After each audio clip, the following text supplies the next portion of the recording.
Beneath the marble arches and roaring crowds, it wasn't just lions and gladiators. It was sweat, fear, and endless stonework. Tonight, we step softly through the history of the Roman Colosseum, from its grand design to the forgotten hands that built it, one chiseled block at a time. It wasn't all blood and glory. It was scaffolding, aching backs, political ambition, and the quiet echo of history that still lingers in the empty arena. If softly told stories from the shadows of ancient empires help you sleep, you're in the right place. Dust. Subscribe now and tap the bell icon to drift into forgotten corners of history, one gentle night at a time. Before we continue, I'd love to know, where are you listening from, and what time is it for you right now? It's always amazing to see how far our quiet little stories are reaching. In the year 69 AD, as dawn broke over the 7 hills of Rome, Emperor Vespasian stood in the shadow of Nero's golden palace, surveying a vast artificial lake that stretched before him like a mirror reflecting the morning sky. The water lapped gently against marble steps. But Vespasian saw something entirely different in its depth. He envisioned an amphitheater so grand, so magnificent that it would dwarf every structure that had come before it. This wasn't merely architectural ambition. It was political necessity wrapped in stone and concrete. The site itself presented immediate challenges that would have deterred lesser rulers. The artificial lake, created for Nero's pleasure, sat in a natural valley between the Palatine, Esquiline, and Celian hills. The soil beneath was saturated, unstable, a mixture of clay and water that had been disturbed by years of construction and reconstruction under the mad emperor's reign. Roman engineers examined the ground with the methodical precision of surgeons, driving wooden stakes deep into the earth, measuring the water table, calculating the load-bearing capacity of soil that had never been intended to support such a pew. You went to my more saint, so more long-lasting color. Roman engineers examined the ground with a Pusi Calascius, with a Wally of Endi. My Matti, Sil, my Meli, is commude, my Meliandi, my Malzier, it is it, my Malikai to see it, my Mezendlai, my Meliez, a Canet to seed, to Semai de Leplika, I Kikabikikes to Kikaya, at least it, Kaya to Levit, it's to Kikipite it, it's it to say it, it get to you, it's it to it, whether it is intent gave that be active that this it's basis that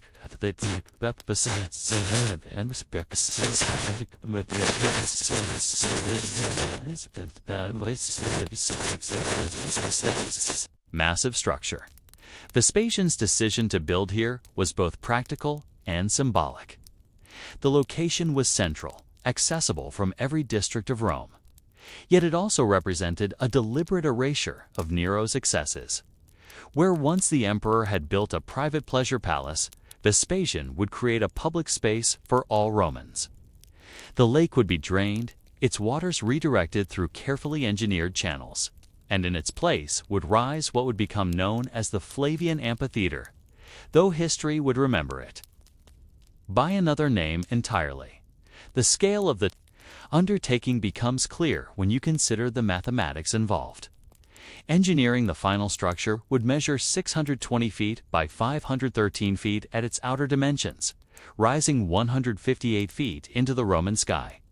Its elliptical shape, formed by combining 2 semicircular theaters into a continuous curve, would require 1,885 Roman feet of perimeter wall, punctuated by exactly 80 arches arranged with mathematical precision. Each arch would need to bear not just its own weight, but the accumulated pressure of tens of thousands of spectators above. Roman architects approached the project with the same systematic methodology they applied to their military campaigns. The design followed a strict proportional system. A ratio of 5:3 governed the arena's length and width, translating to 300 by 180 Roman feet. This wasn't arbitrary. These proportions created optimal sightlines from every seat while distributing structural loads evenly around the ellipse. The width of the arena, the width of the auditorium, and the height of the external facade were all kept equal, creating a sense of visual harmony that would make the massive structure feel balanced rather than overwhelming. But perhaps the most revolutionary aspect of Vespasian's vision was his choice of primary building material. While earlier amphitheaters had been constructed primarily of stone, often temporary wooden structures that were rebuilt for each series of games, the Flavian amphitheater would be built of concrete. This wasn't the weak concrete of modern construction sites, but Roman concrete, a mixture of volcanic ash, lime, and water that would prove more durable than many of the stones it replaced. The volcanic ash, called pozzolana, came from the slopes of Mount Vesuvius and the volcanic fields around Rome. When mixed with lime mortar, it created a chemical reaction that continued long after the initial setting, growing stronger with age rather than weaker. Roman engineers had discovered that this concrete could be poured into wooden forms, allowing them to create complex curves and vaults that would have been impossible with stone blocks alone. More importantly, concrete construction was faster and required fewer skilled stonecutters. Though it demanded its own expertise in mixing ratios and curing times, the financial arrangements behind this construction reveal the complex relationship between conquest, slavery, and public works in the Roman Empire. An inscription that once adorned the Colosseum read, "The Emperor Titus Caesar, Vespasian." Augustus ordered the new amphitheater to be made from the proceeds from the sale of the booty. This booty came primarily from the destruction of Jerusalem. In 70 AD, when Roman legions under the future Emperor Titus sacked the city, destroyed the Second Temple, and carried away its treasures, the Jerusalem campaign yielded more than gold and silver. It provided the human labor force that would be essential to the amphitheater's construction. Though the commonly cited figure of 100,000 Jewish slaves has been questioned by modern historians as potentially exaggerated, there's no doubt that thousands of prisoners of war were put to work on the project. These slaves joined existing crews of Roman construction workers, foreign artisans, and local laborers in what became one of the ancient world's largest construction sites. The logistics of moving materials to the site required its own infrastructure. Project Travertine limestone, the primary stone used for the outer facade, came from quarries near Tivoli, about 20 miles east of Rome.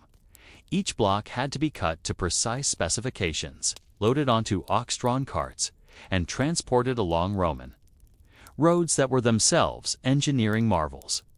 The heaviest blocks weighed several tons. Moving them required not just animal power, but careful coordination of road maintenance, bridge strengthening, and traffic management. Volcanic tuff, used for the interior walls, came from quarries in the Alban Hills southeast of Rome. This stone was lighter than travertine, but still required careful handling and transport. Marble, reserved for the most prestigious seating areas and decorative elements, arrived from quarries across the Empire. White marble from Luna in northern Italy. Colored marbles from Greece and Asia Minor, each type requiring different techniques for cutting and installation. As the project took shape, it became clear that this was more than construction. It was a statement about Roman engineering superiority, political stability, and cultural values. Every arch that rose, every vault that was completed, every ton of concrete that was poured represented not just building technique, but imperial ideology made manifest in stone and mortar. Yet, as the foundations were being laid and the first courses of stone were being set, questions remained that would influence every subsequent decision. How would they ensure that the structure could safely hold 50,000 or more spectators? What innovations would be needed to move crowds in and out efficiently? And perhaps most critically, how would they create the underground spaces necessary for the complex stagecraft that Roman audiences expected? The morning sun cast long shadows across the construction site as Roman engineers confronted their first major challenge: building a stable foundation in waterlogged soil. Engineering the artificial lake that had occupied this site for years had saturated the ground to a depth of several feet, creating conditions that would make conventional foundation techniques inadequate. The engineers' solution would prove to be one of their most innovative achievements, a foundation system that combined traditional Roman engineering with revolutionary new approaches. The process began with the most tedious and yet essential work: drainage. Teams of workers, many of them slaves from recent military campaigns, dug an extensive network of channels 26 feet deep, following the natural slope of the valley to carry water away from the construction site. These weren't simple ditches. They were carefully engineered drainage systems lined with stone and designed to handle not just the immediate runoff, but seasonal flooding from the surrounding hills. The sound of pickaxes against stone and the scraping of shovels through mud became the constant background rhythm of the early construction phase. Once the site was adequately drained, workers began excavating for the foundation itself. The Roman engineers had designed what they called donut-shaped concrete foundations, circular rings of concrete poured directly into the ground under both the outer walls and the inner ellipse of the arena. These foundations were massive, extending well below the water table and designed to distribute the enormous weight of the structure across the maximum possible area of ground. The concrete used for these foundations was mixed according to carefully guarded formulas. Roman concrete was not a single recipe, but rather a family of mixtures, each optimized for specific structural demands. For the foundations, engineers used a particularly robust mixture heavy with volcanic aggregate. The volcanic stones, ranging in size from pebbles to chunks as large as a man's fist, were mixed with mortar made from lime and volcanic ash in proportions that had been determined through generations of trial and error. The mixing process itself was labor-intensive and required precise timing. Workers would break limestone into small pieces and burn it in kilns to create quicklime. This quicklime was then combined with water in carefully controlled amounts till little water and the mixture wouldn't set properly. Too much, and it would be weak. The volcanic ash was added gradually while slaves stirred the mixture with long wooden paddles. The timing was critical. Once mixed, the concrete had to be poured and shaped before it began to set. As the foundations took shape, attention turned to the complex superstructure that would rise above them. Engineering the key innovation was the use of concrete arches and vaults on an unprecedented scale. The exterior wall would feature 80 arches, arranged in 4 tiers, each arch both supporting the weight above it and providing access points for the thousands of spectators who would fill the building. Creating these arches required the construction of wooden frameworks called centering. Master carpenters, working from detailed plans, built curved wooden forms that would support the concrete while it set. Each arch required its own centering, and since concrete took weeks to cure fully, hundreds of these wooden forms had to be constructed simultaneously. The precision required was extraordinary. Each arch had to be identical to its neighbors, and any variation in curve or dimension would create structural weak points that could lead to catastrophic failure. The construction sequence was carefully choreographed. Workers would position the wooden centering, then begin placing stones and concrete around it. The technique, called opus cementitium, involved laying stones by hand and filling the spaces between them with concrete. This created a structure that combined the compressive strength of stone with the versatility of concrete. The outer faces of the walls were built with carefully cut travertine blocks, each weighing hundreds of pounds and fitted together with extraordinary precision. Moving these massive stone blocks into position required engineering solutions that were impressive in their own right. Roman construction crews used a combination of ramps, pulleys, and human-powered cranes called treadwheel cranes. These cranes, operated by teams of workers walking inside large wooden wheels, could lift blocks weighing several tons to heights of over 100 feet. The coordination required was remarkable. Teams of workers had to synchronize their movements, while crane operators guided massive stones into precise positions. The interior structure presented its own challenges.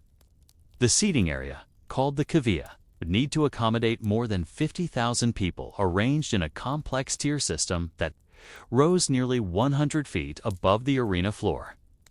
Roman engineers solved this problem through an intricate system of vaulted corridors and staircases that served both as structural support and as circulation routes for spectators. These vaults were built using the same concrete techniques as the exterior walls, but their design was even more sophisticated.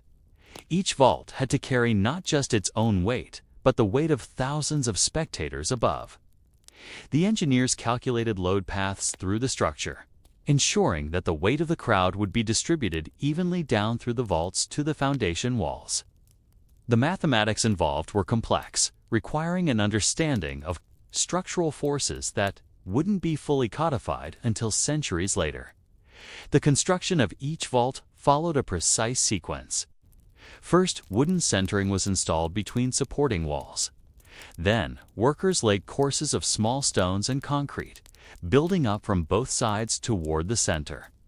The final stone, called the keystone, locked the arch in place and allowed the wooden centering to be removed and used for the next vault. This process was repeated hundreds of times throughout the structure, creating a honeycomb of interconnected spaces that provided both strength and functionality. Perhaps the most technically challenging aspect of the construction was the integration of different building systems. The exterior travertine walls had to connect seamlessly with the interior concrete vaults. The drainage systems had to be built into the structure without compromising its integrity. The access stairs and corridors had to provide adequate circulation, while maintaining structural soundness. Each of these requirements created potential conflict points that had to be resolved through careful design and meticulous construction. The project's scale meant that work had to proceed simultaneously on multiple fronts. While some crews were laying foundations, others were quarrying stone, mixing concrete, or building wooden centering. This required a level of project management that was unprecedented in the ancient world. Roman engineers developed detailed schedules, coordinated the delivery of materials, and maintained quality control across dozens of simultaneous work sites. Weather presented constant challenges. Rain could ruin freshly poured concrete, while extreme heat could cause it to cure too quickly, creating weak spots. Winter freezes could crack stonework and make concrete mixing impossible. The construction teams had to develop techniques for working in all conditions, including covering fresh concrete with straw and heated oils to protect it from frost, as the great walls rose higher and the interior spaces took shape. The technical complexity of the project became increasingly apparent. This wasn't simply a matter of stacking stones. It was an exercise in coordinated engineering that pushed Roman construction techniques to their limits.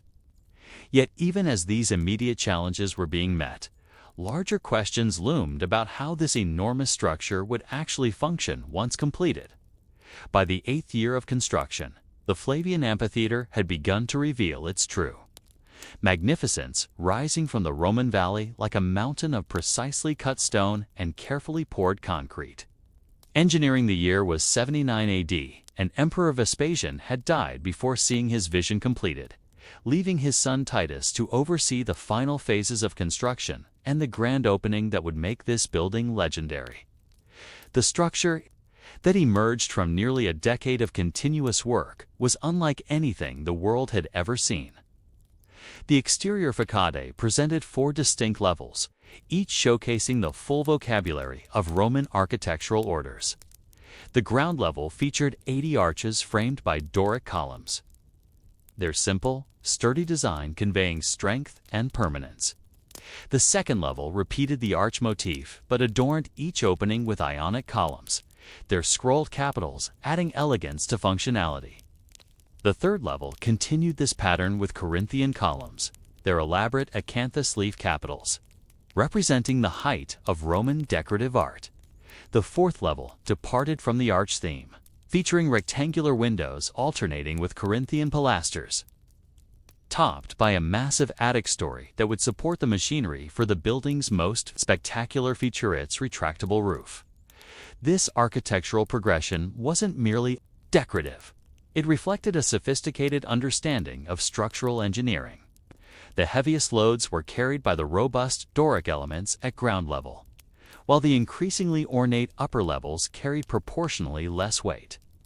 The entire system worked together to distribute the enormous loads generated by 50,000 spectators across the Q's foundation system that had been so carefully engineered during the project's early phases. The interior revealed innovations that were even more remarkable than the exterior grandeur. Engineering the seating area, or cavea, was divided into 3 distinct zones that reflected the rigid social hierarchy of Roman society. The lowest level, the podium, featured wide marble seats reserved for senators and other higher-ranking officials. These seats were carved from the finest marble available, with individual armrests and backs, and were positioned to provide the best possible views of the arena action below.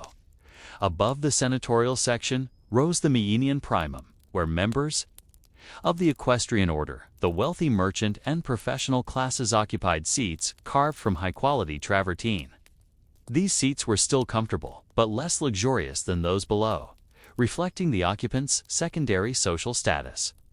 The highest seating areas, the Maenium secundum, were divided into 2 sections, the lower portion for ordinary Roman citizens and the upper portion for women, foreigners, and slaves.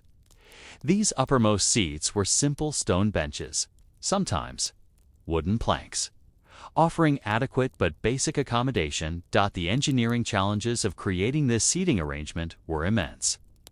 The cavea rose nearly 100 feet above the arena floor, supported by the complex system of concrete vaults that had taken years to construct.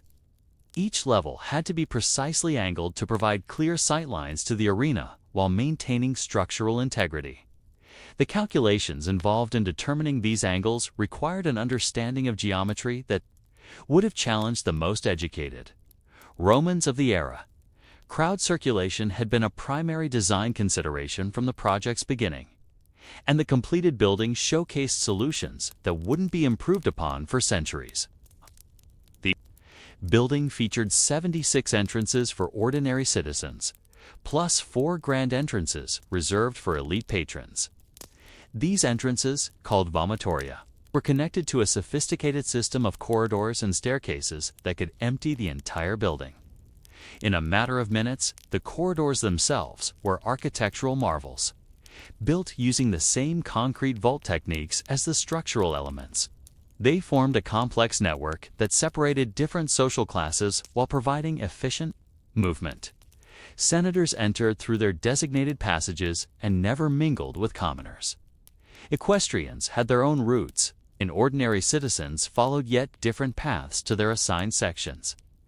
This social segregation was built into the very architecture of the building, making it impossible for the established order to be disrupted even in moments of crowd, excitement, or panic.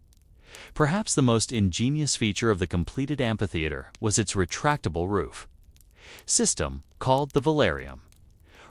This enormous canvas awning could be deployed over the entire seating area, providing protection from sun and rain.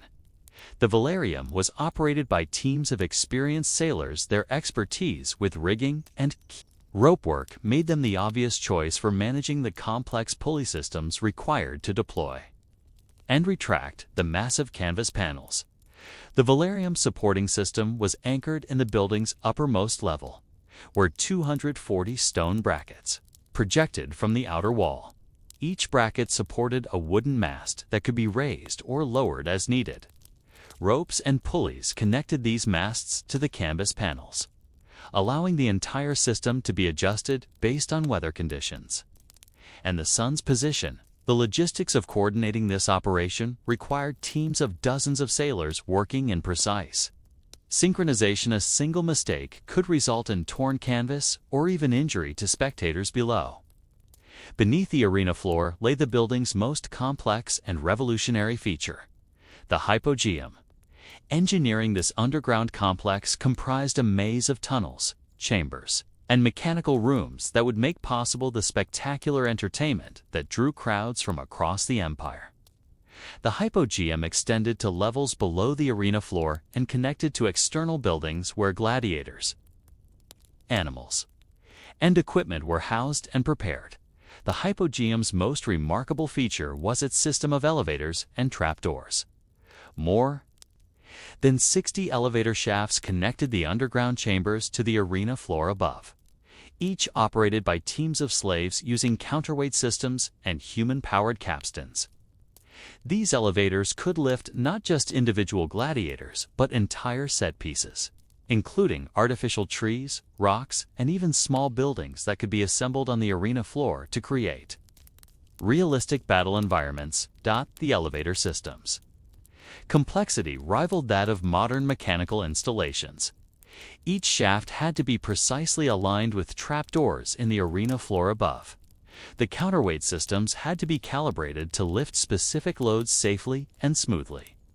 The human operators had to be trained to coordinate their efforts, ensuring that multiple elevators could operate simultaneously without creating dangerous conflicts on the arena floor. Water management represented another engineering triumph. The building incorporated a sophisticated drainage system that could handle not just normal runoff, but the massive quantities of water needed for the Namakio-Thammak naval battles that were among the most spectacular entertainments offered. Roma: the arena floor could be flooded to a depth of several feet, allowing specially constructed ships to maneuver and engage in combat while thousands of spectators watched from above. The flooding system drew water from Rome's aqueduct network, particularly the Aqua Claudia, through a series of channels and reservoirs built into the building's foundation. Equally impressive was the drainage system that could empty the flooded arena in less than an hour, using gravity-fed channels that carried the water away to the Tiber River. The engineering precision required to make this system work was extraordinary. The slightest miscalculation in grade or channel capacity could result in either inadequate flooding or catastrophic overflow. As construction neared completion in early 80 AD, the building's true scale became apparent to Rome's residents. This wasn't simply the largest amphitheater ever built. It was a completely new type of structure that combined architectural grandeur with engineering innovation on a scale that had never been attempted. The building could accommodate roughly 1 in 8 of Rome's residents simultaneously, making it not just an entertainment venue, but a significant urban infrastructure project. Yet, even as the final stones were being set and the last details were being completed, fundamental questions remained about how this enormous complex would actually operate. How would 50,000 people move safely in and out of the building?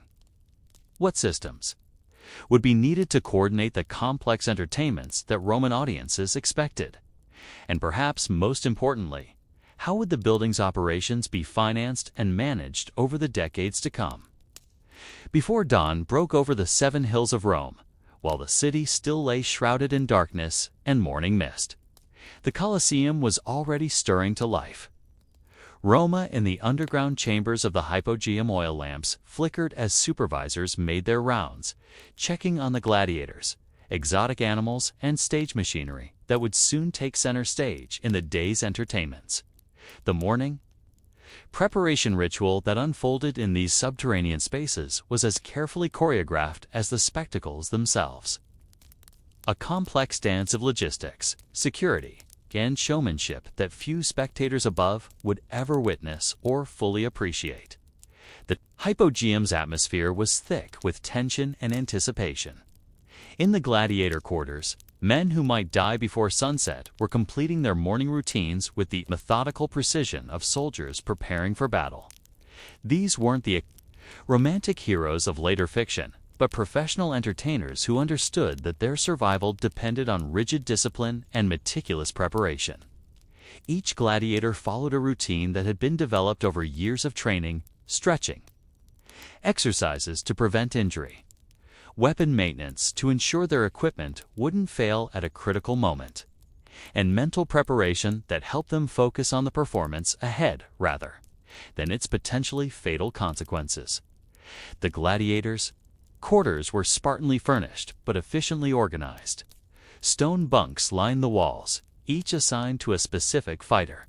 Personal belongings were minimal, a few items of clothing, perhaps a letter from family, occasionally a small religious charm or amulet. The walls themselves told stories through graffiti scratched into the stone, names of gladiators who had won particularly impressive victories, crude drawings of weapons and animals, occasionally a brief message of hope or defiance. These inscriptions, discovered by modern archaeologists, provide intimate glimpses into the daily lives of men who lived constantly on the edge. Between fame and death, parallel to the gladiator preparations, animal handlers were managing their own complex routines in adjacent sections of the hypogeum. The exotic beasts that would appear in the day's Venetians required careful management to ensure they would perform as expected when lifted to the arena floor above. Lions, leopards, bears, and other predators were kept in separate chambers, their feeding schedules carefully managed to ensure they would be hungry enough to be aggressive, but not so starved that they would be weakened or unpredictable.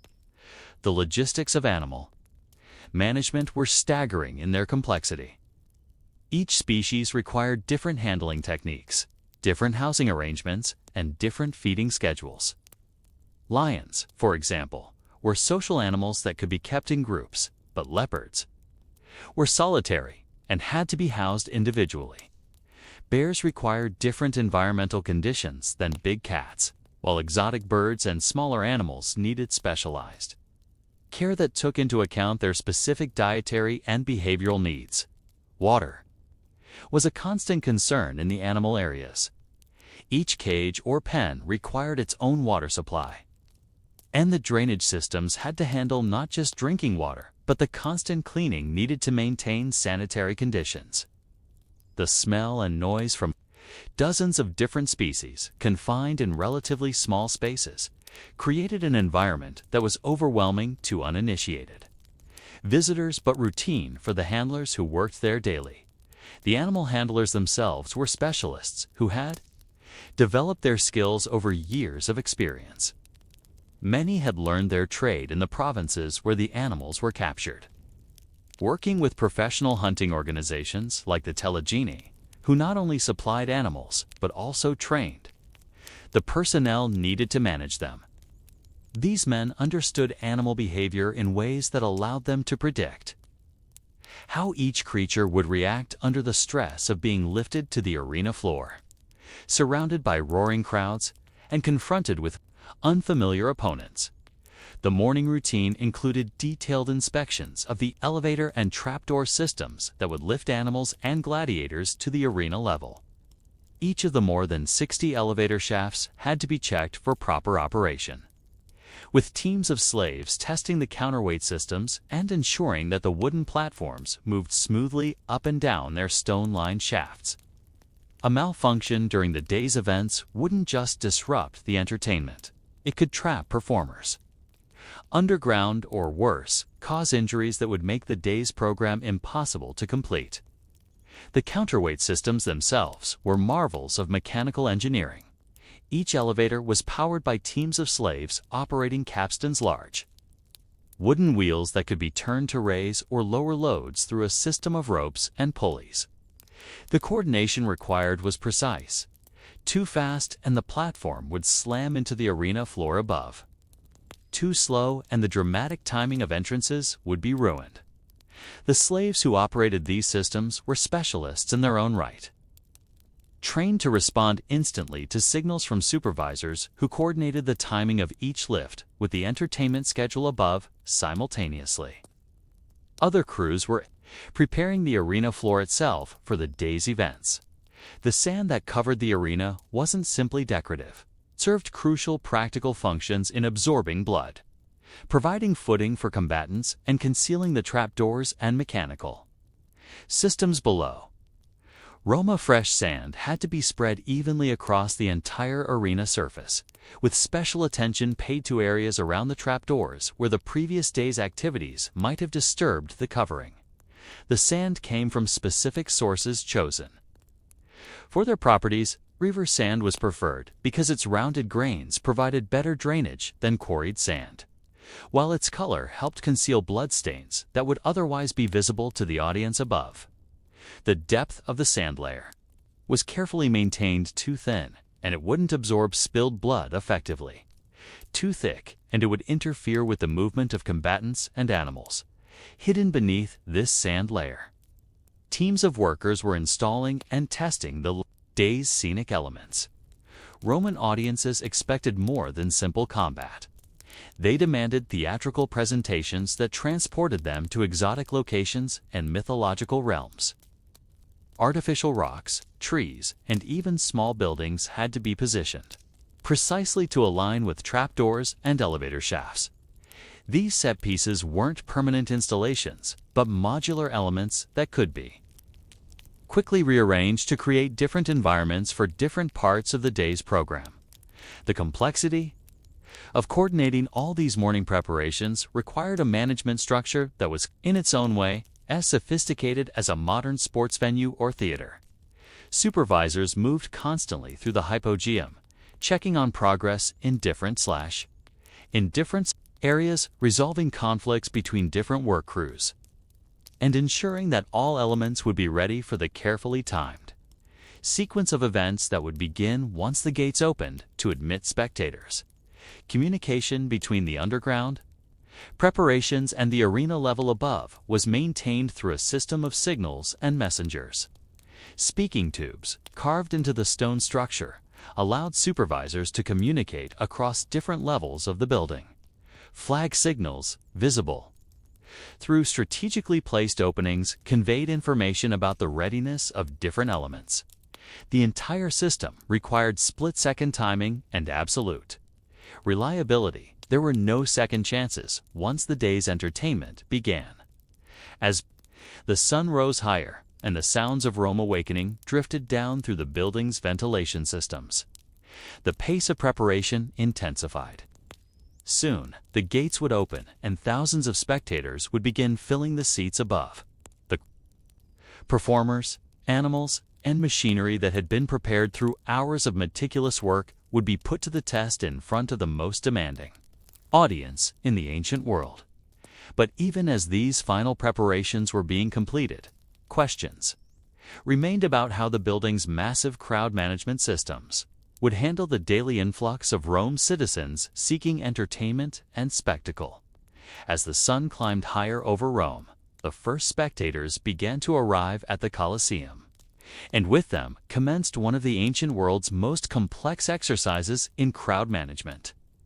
By the 1st century AD, Rome's population had swollen to over 1 million inhabitants, making it the largest city in the world, and the Colosseum's capacity of 50,000 meant that on any given day of games, roughly 1 in 20 Romans might be attempting to enter the building simultaneously. The logistics of managing this human flood required innovations in architecture, administration, and social organization that wouldn't be equaled until the modern era. The process began at dawn with the opening of the 76 public entrances, each marked with Roman numerals that corresponded to tokens distributed to citizens entitled to free admission. These tokens, called tesserae, weren't merely tickets, but were integral components of Rome's social welfare system. The emperor provided free entertainment as part of the bread and circuses policy that helped maintain social stability by ensuring that even Rome's poorest citizens had access to spectacular diversions from their daily struggles. Each tessera was carefully crafted from bone, ivory, or pottery and bore specific markings that indicated not just the holder's right to admission, but also their exact seat assignment and the entrance they were required to use. The token for a senator bore different markings than one for a merchant, which differed again from those given to ordinary citizens, slaves, or women. This system prevented the social mixing that Roman authorities viewed as potentially disruptive, and ensured that each person proceeded directly to their assigned place without confusion or delay.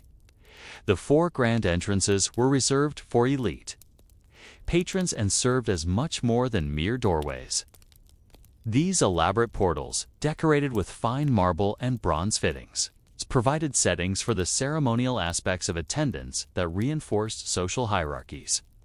When a prominent senator arrived, accompanied by his retinue of slaves and clients, his entrance became a public display of status that was as much a part of the day's entertainment as the scheduled events in the arena below. The architectural genius of the crowd management system became apparent once spectators passed through their designated entrances.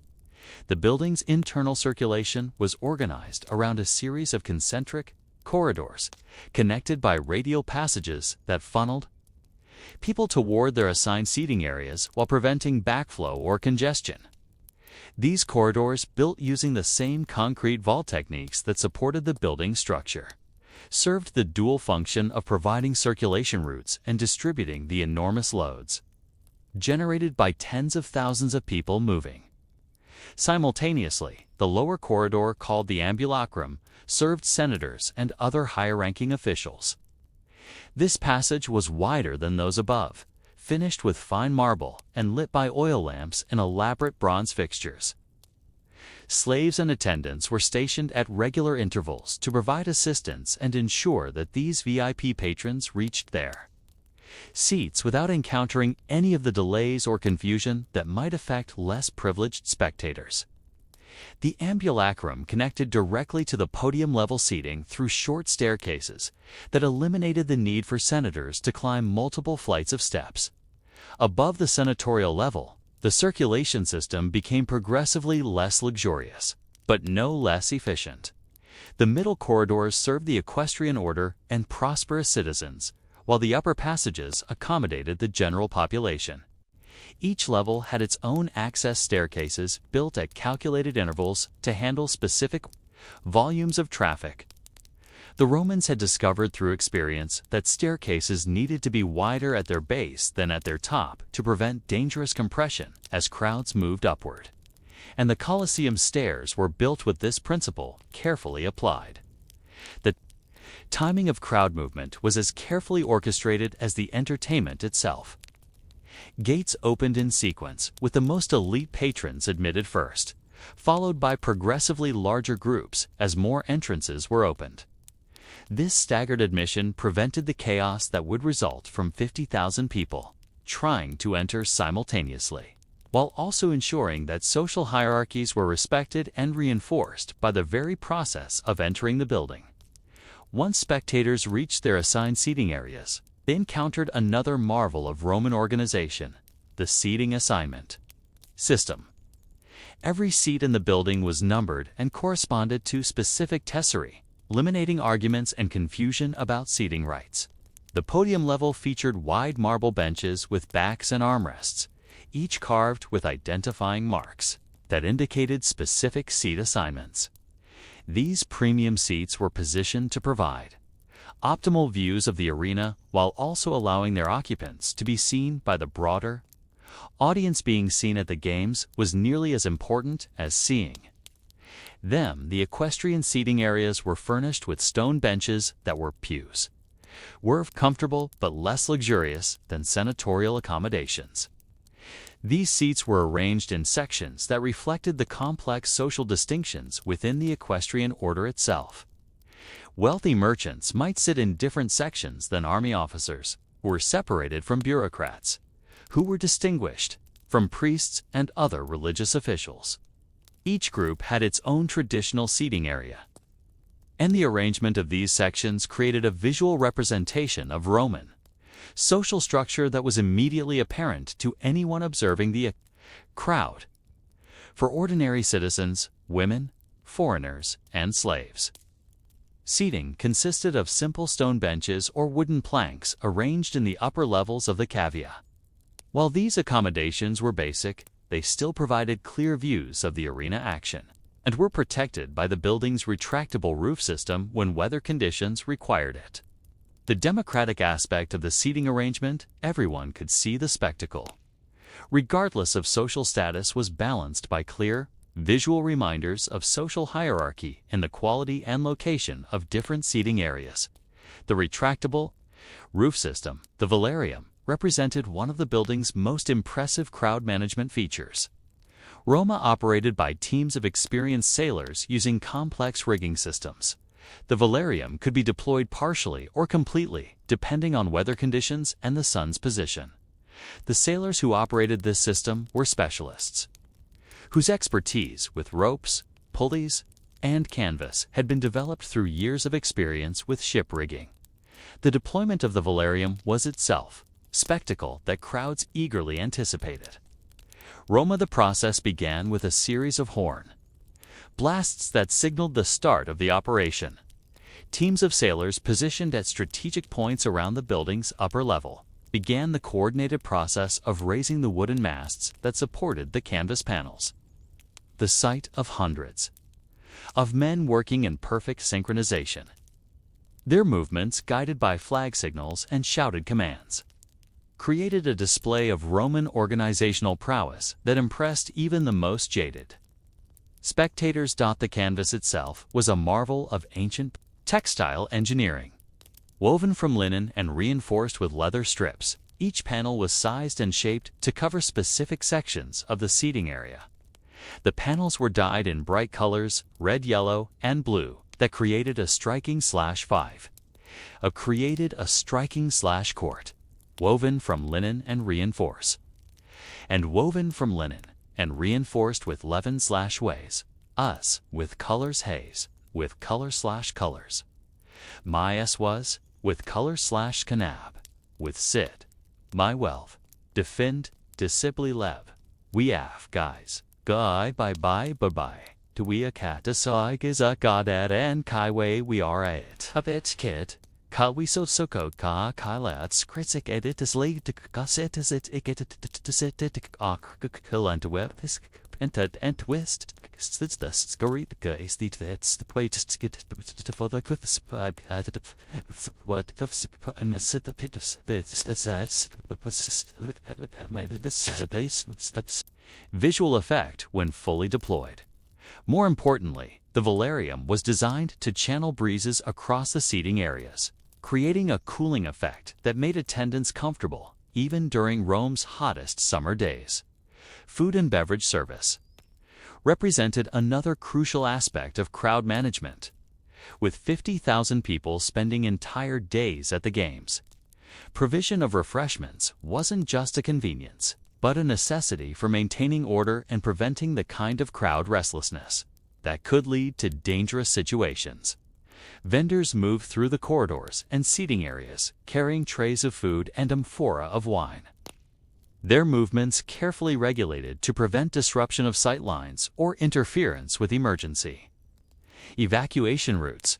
The food served was simple but satisfying: bread, olives, cheese, dried fruits, and various prepared dishes that could be eaten without utensils. Wine was served mixed with water, following Roman custom, and was available in different qualities corresponding to the social status of different seating areas. The logistics of provisioning these vendors required a supply chain that brought thousands of pounds of food into the building each day, distributed it to hundreds of individual sellers, and managed the waste disposal that resulted from feeding such enormous crowds.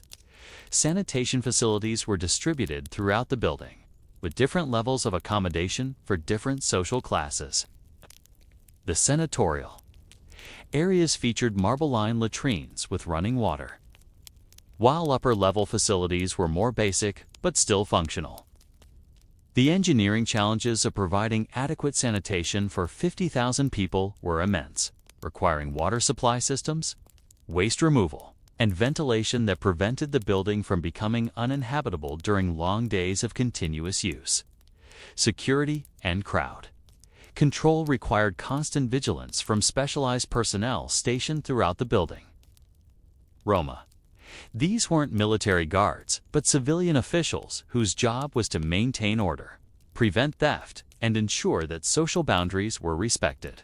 They were trained to recognize the signs of potential trouble, whether from excessive drinking, gambling disputes, or the kind of crowd excitement that could turn dangerous if not properly managed.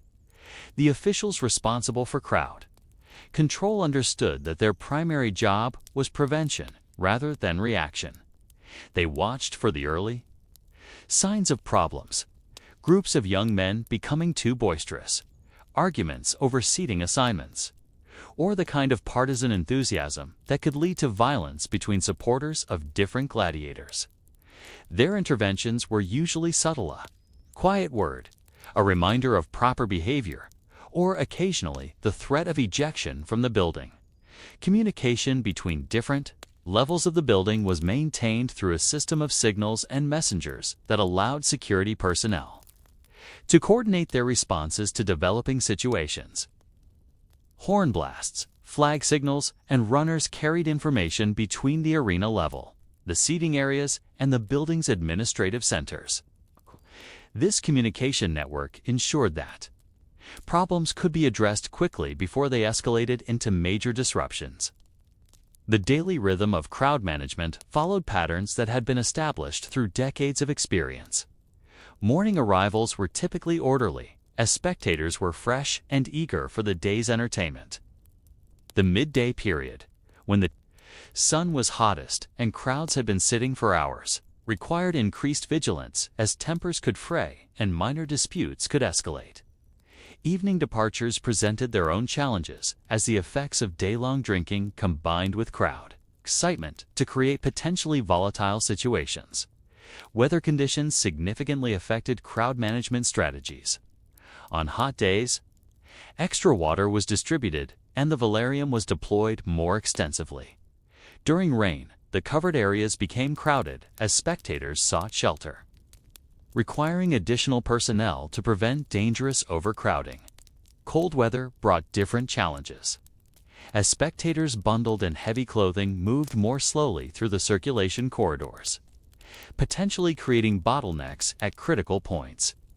The economic aspects of daily operations were as complex as the physical management of crowds.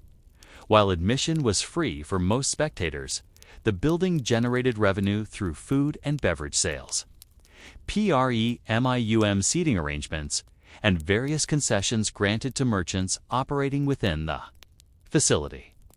These revenue streams had to be carefully managed to ensure they didn't interfere with crowd flow or create opportunities for fraud or theft.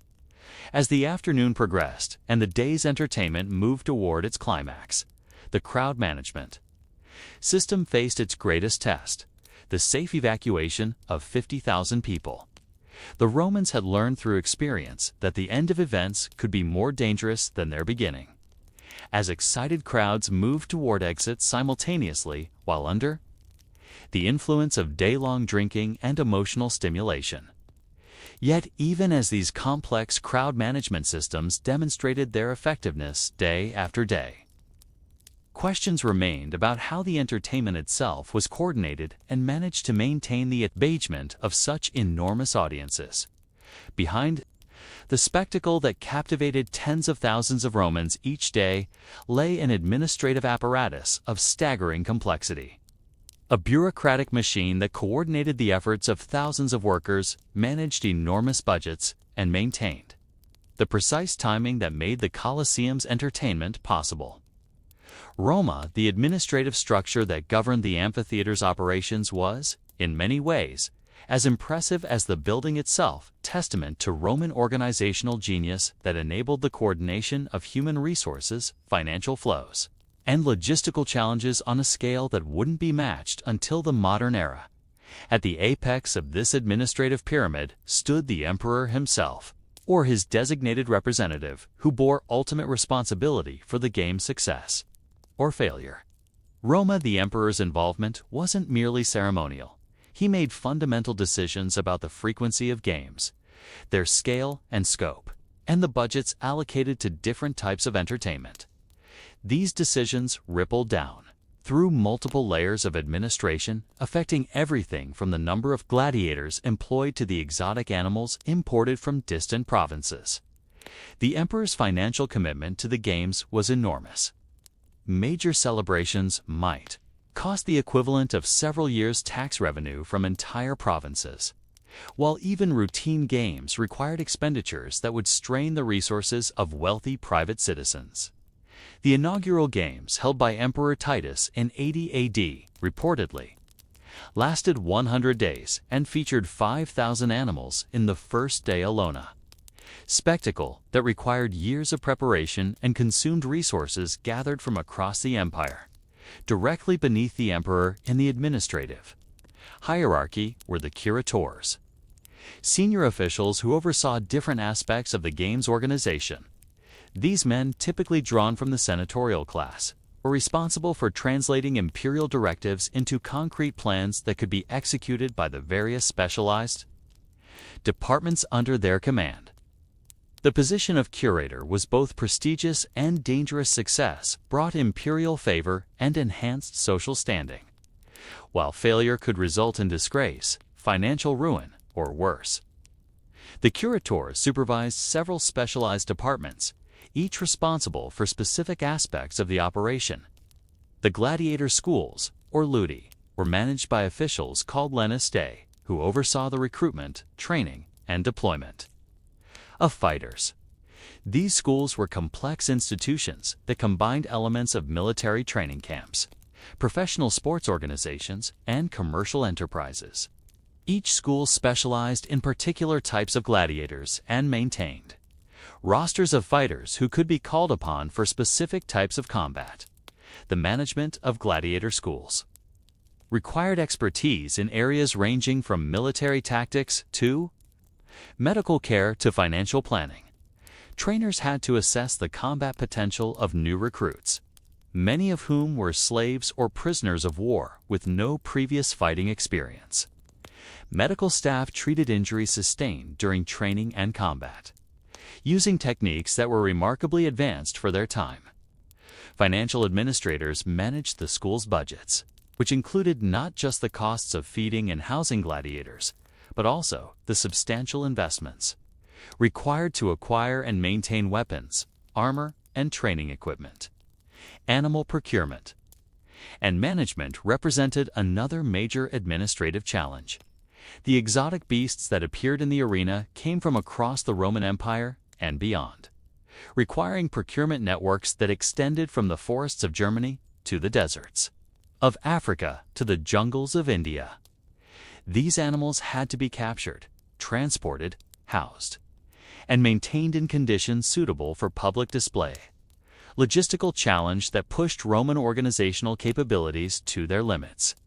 The animal procurement system relied on both military and civilian networks. Roman legions stationed in frontier provinces were often tasked with capturing wild animals as part of their regular duties, using techniques that combined military organization with specialized hunting skills. Civilian contractors, like the Telegini organization in North Africa, developed their own networks of professional hunters and animal handlers who could supply specific types of beasts for particular events. Transportation of animals from distant provinces to Rome required careful coordination of shipping, overland transport, and seasonal timing. Large animals like elephants and rhinoceroses could only be moved during certain seasons when weather conditions allowed safe sea travel. The mortality rate during transport was high, requiring procurement of far more animals than would actually appear in the arena. Cicero's complaint about the mangy cats that arrived for his games illustrates the constant challenges of maintaining animal quality during long-distance transport. Once animals reached Rome, they required specialized housing and care that added another layer of administrative complexity. Different species had different dietary needs, housing requirements, and behavioral patterns that had to be understood and accommodated. Veterinary care was provided by specialists who had developed their expertise through years of experience with exotic animals. The coordination required to ensure that the right animals were available for specific types of entertainment required detailed record-keeping, and careful planning. The procurement and management of theatrical elements, scenery, costumes, weapons, and special effects required yet another specialized administrative department. Roman audiences expected elaborate presentations that transported them to mythological realms or distant lands. And creating these illusions required coordinated work by carpenters, painters, metalworkers, and other craftsmen. The modular scenery that could be quickly assembled on the arena floor had to be designed, constructed, tested, and maintained by teams of specialists. Scheduling and timing coordination represented perhaps the most complex administrative challenge of all. A typical day of games might include gladiatorial combat in the morning, animal hunts at midday, and public executions in the afternoon, with each segment requiring different personnel, equipment, and staging arrangements. The transitions between different types of entertainment had to be seamless, requiring precise coordination between the various departments responsible for different aspects of the program. The underground operations of the hypogeum required their own administrative structure, with supervisors coordinating the work of elevator operators, animal handlers, and stage technicians. Roma, the timing of trapdoor openings, elevator operations, and special effects had to be coordinated with events happening on the arena floor above, requiring communication systems that could relay information instantly between different levels of the building. Record-keeping was essential to the entire operation, requiring scribes and accountants who maintained detailed records of expenses, personnel assignments, equipment inventories, and performance schedules. These records served multiple purposes. They enabled administrators to track the costs of different types of entertainment. They provided historical data that could guide future planning. And they created audit trails that helped prevent fraud and embezzlement. The financial administration of the games required sophisticated accounting systems that tracked revenues and expenses across multiple categories. While admission was generally free, the games generated income through concessions, premium seating arrangements, and various commercial activities. More importantly, the games served political purposes that had to be balanced against their financial costs. The emperor's popularity and political stability often depended on the perceived success of the entertainment he provided. Quality control systems ensured that the various elements of the games met the standards expected by demanding Roman audiences. Weapons and armor were inspected for safety and authenticity. Animals were examined for health and suitability, and gladiators were evaluated for their fighting skills and crowd appeal. These quality control measures weren't just administrative procedures, but essential safeguards that prevented the kind of failures that could turn a successful entertainment into a public relations disaster. As the sun set over Rome and the days entertainment drew to a close, the administrative machine that had made it all possible was already turning its attention to the next day's challenges.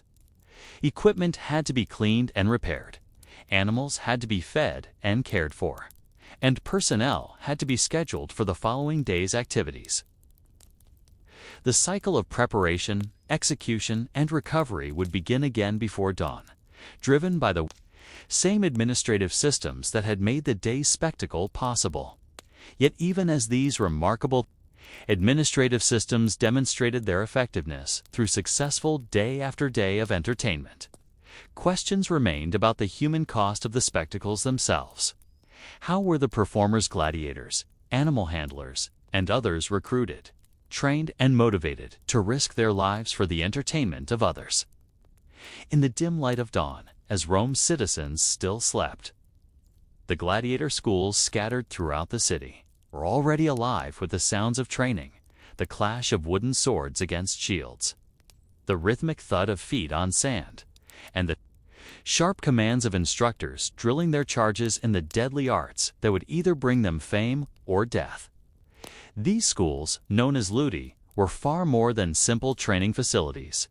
They were complex institutions that transformed ordinary men, often slaves or criminals, into specialized performers whose skills would captivate audiences and whose Fate would hang in the balance of crowd approval. The process of becoming a gladiator began with recruitment, a system that drew from multiple sources across the Roman Empire. The majority of gladiators were slaves, purchased specifically for training as fighters. These men might be prisoners of war captured in Rome's constant military campaigns, criminals sentenced to the arena as punishment, or individuals who had fallen into debt and been sold to settle their obligations. Each category brought different challenges and opportunities for the trainers who would shape them. Into arena performers, prisoners of war often provided the highest quality recruits, as many had military experience that could be adapted to gladiatorial combat. Germanic warriors, captured during campaigns along the Rhine frontier, brought skills with weapons and an understanding of battlefield tactics that made them valuable additions to gladiator schools. Similarly, Celtic fighters from Britain and Gaul possessed combat experience and physical conditioning that gave them advantages in the brutal training regimen they would face. The selection process was methodical and ruthless. Potential gladiators were examined for physical defects that might limit their effectiveness in combat. Their height, weight, muscle development, and overall health were assessed by experienced trainers, who could predict with remarkable accuracy which candidates would prove successful in the arena. Age was a crucial factor. Men too young lacked the strength and experience needed for effective combat, while those too old would lack the reflexes and endurance necessary for survival. Psychological evaluation was as important as physical assessment. Trainers looked for men who displayed the right combination of aggression and discipline, courage and intelligence. A gladiator needed to be fierce enough to fight effectively, but controlled enough to follow instructions and perform for the crowd. Those who seemed likely to break under pressure, or who displayed the kind of uncontrolled violence that might endanger trainers or other gladiators, were rejected or assigned to roles that required less skill and judgment. Once selected, recruits entered a training program that was both comprehensive and unforgiving. The daily routine began before dawn with physical conditioning exercises designed to build the strength, speed, and endurance required for arena combat. These exercises weren't random calisthenics but carefully designed programs that developed specific muscle groups and movement patterns used in gladiatorial fighting. Hours were spent practicing with wooden weapons against training posts, developing the precise timing and coordination that could mean the difference between life and death in actual combat. Different types of gladiators required different training regimens reflecting the specialized nature of arena combat. The heavily armored Murmillo, equipped with a large shield and short sword, needed different skills than the lightly armed Riciarius, who fought with a net and trident. The training programs for each type of gladiator were developed over generations of experience, refined through trial and error by trainers, who understood that their own reputations depended on their students' success in the arena. The Murmillo, training focused on defensive techniques, teaching fighters how to use their heavy shields effectively while maintaining the mobility necessary for offensive action. These gladiators practiced for hours against multiple opponents, learning to manage their stamina while maintaining defensive discipline. Their training emphasized patient, methodical fighting that would wear down opponents rather than seeking quick victories that might leave them vulnerable to counterattack. Riciarius training was almost the opposite, emphasizing speed, agility, and the specialized techniques needed to use the net effectively. These gladiators practiced against moving targets, learning to cast their nets with accuracy while maintaining the mobility needed to avoid their opponent's weapons. The trident required its own specialized training, as it was unlike any conventional weapon and demanded unique techniques for both offensive and defensive use. The Thrax, inspired by Thracian warriors, trained with a small shield and curved sword, requiring a fighting style that combined elements of both heavy and light gladiator techniques. Their training emphasized aggressive, fast-paced combat that relied on superior skill and timing rather than defensive strength or specialized weapons. Diet and medical care were integral parts of gladiator training, reflecting the significant financial investment that schools made in their fighters. Gladiators were fed a high-protein diet designed to build muscle mass and provide the energy needed for intensive training. This diet was far superior to what most slaves received and was one of the few tangible benefits of gladiator status. Medical care was provided by specialists who understood the unique injuries and physical stresses associated with gladiatorial combat. The medical knowledge accumulated in Gladiator schools was remarkably advanced for its time. Trainers and physicians learned to treat sword wounds, broken bones, and other combat injuries using techniques that were more sophisticated than those available to most Roman citizens. This medical expertise wasn't motivated by humanitarian concerns, but by economic necessity. Gladiators represented significant financial investments that had to be protected through proper care and treatment. Psychological preparation was as important as physical training. Gladiators had to learn to perform under pressure, maintaining their skills, while surrounded by screaming crowds and facing opponents who were literally fighting for their lives. Training included exposure to crowd noise, simulated arena conditions, and gradually increasing levels of stress that helped fighters adapt to the psychological challenges they would face. The social dynamics within gladiator schools were complex and varied. While all gladiators were technically slaves or condemned criminals, successful fighters could achieve a status that transcended their legal condition. Veteran gladiators who had won multiple fights became celebrities whose names were known throughout Rome. These men often served as trainers for newer recruits, passing on their knowledge and experience to the next generation of fighters. The relationship between gladiators and their trainers, called magistry, was central to the entire system. These trainers were typically former gladiators themselves, men who had survived long enough in the arena to earn their freedom and establish themselves as experts in their deadly profession. The magistry understood both the technical aspects of combat and the psychological pressures their students would face, enabling them to provide comprehensive preparation for arena performance.